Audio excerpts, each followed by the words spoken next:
सगळ्यांचं हार्दिक स्वागत आहे आपल्या यूट्यूब चॅनलवरती.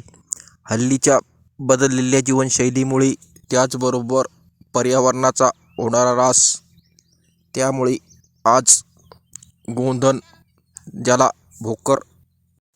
भोकर झाड म्हटलं जातं, अशा झाडांची मोठ्या प्रमाणात होणारी वृक्षतोड, त्याचबरोबर ज्या रानभाज्या आहे त्यांचं व्यवस्थित महत्त्व न सांगणारे आपलेच लोक, अशा प्रकारे आपण चिगोर हा तोडून या ठिकाणी त्याची भाजी करून जर आहारामध्ये वापरला तर आपल्याला फायदेशीर या ठिकाणी ठरू शकतो.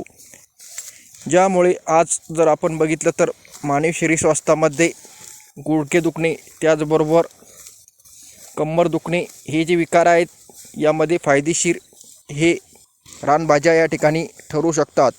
परंतु वेळ अभावी ह्या सर्व गोष्टी आज फार कमी होत चालल्या आहे. धन्यवाद.